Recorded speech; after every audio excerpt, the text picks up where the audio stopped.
Assalamualaikum warahmatullahi wabarakatuh. Salam santun, salam hangat, dan salam floba murah. Kembali lagi di channel gua, Arif Ranata, yang mengaku dirinya sebagai putra Kalimantan Manise. Sombong amat.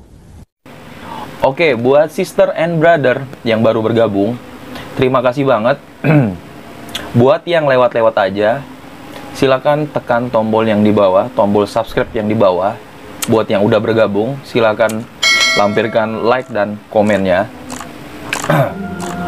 Oke, masih di sekitaran Tanah Alor, masih tentang adat dan tradisi di Tanah Alor, masih di sekitaran Indonesia bagian timur lainnya.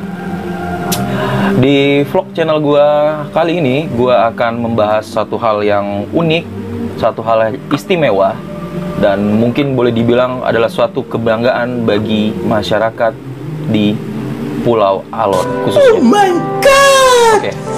Wow. Topik gue kali ini membahas tentang, yaitu tentang harta karun yang ada di Tanah Alor. Kalian pasti berpikir, kira-kira apa? Kalian pasti bertanya, kira-kira apa? Tapi sini gue jelasin, gue mungkin yang udah pada tahu. Gue di sini hanya review, gue di sini hanya flashback saja. Gue hanya mempromosikan, gue hanya pengen memberitahu kalian, pengen menyampaikan suatu hal hal unik apa lagi selain dengan wisatanya, selain dengan budaya, adat, tradisi, dan kearifan lokal yang ada di Tanah Alor. Harta karunnya apa? Gue akan jelasin. Harta karunnya adalah sesuatu pedoman hidup, sesuatu keyakinan yang kuat, sesuatu hal yang sangat religius, sesuatu hal yang sangat berpotensi sebagai bekal hidup kita, yaitu adalah kitab suci umat muslim, Al-Quran, berusia sekitar 1000 tahun lebih dan diakui sebagai tertua di Asia Tenggara. Oke, itu cerita sedikit. A few moments later. Menurut sejarahnya sendiri, Al-Quran kuno ini dibawa ke Pulau Alor pada 1523 Masehi oleh Ian Gogo dari Kesultanan Ternate, yang merantau bersama keempat saudaranya yang bernama ada Ilyas, ada Joe, dan ada Boy, dan terakhir ada Kimales. Misi mereka dalam penyebaran agama Islam hingga ke Alor pada saat dibawa ke Alor. Al-Quran tersebut dikatakan sudah berumur tua. Kini sekarang Al-Quran tersebut disimpan di rumah Nurdin Gogo di desa Lerabaing, Alor Besar. Nurdin Gogo adalah keturunan ke-14 Ian Gogo.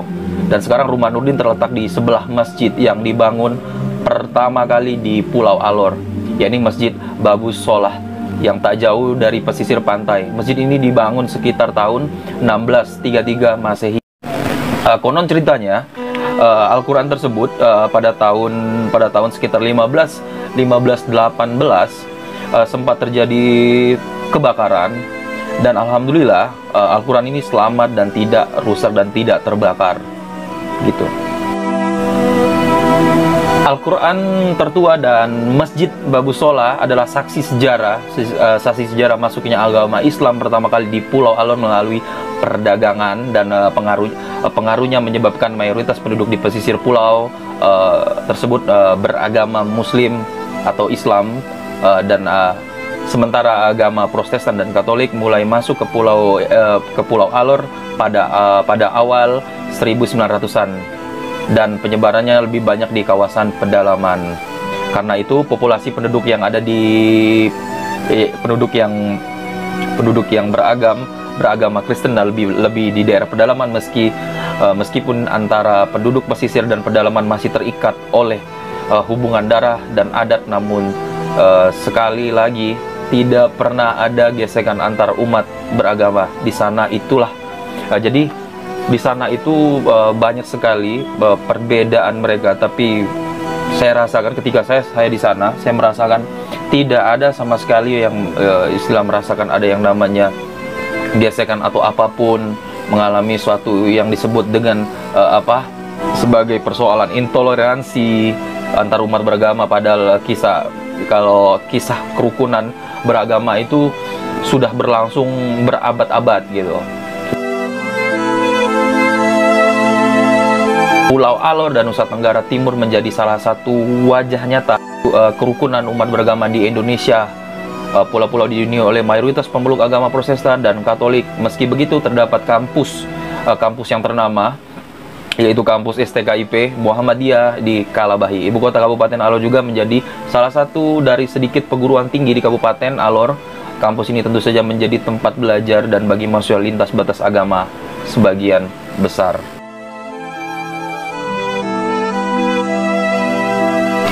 Oke, thank you buat sister and brotherku. Thank you banget yang udah nonton sampai habis video vlog gua hari ini. Gua cuman bisa bilang satu hal, perbedaan itu dari dulu sudah ada, tapi jangan dijadikan suatu hal yang membuat kita semakin jauh. Oke, makasih buat teman-teman, buat subscriber lainnya, buat yang udah sudi, yang udah bantu share, thank you. Kali ini gue hanya bisa bilang terima kasih, thank you banget, kalian luar biasa, terima kasih banyak. Oke, jangan khawatir, kalian jangan gundah gulana, gue masih di observasi di Tanah Alor, Pulau Indonesia Timur lainnya. Oke, bye-bye, thank you, sip. Good job buat kalian semua.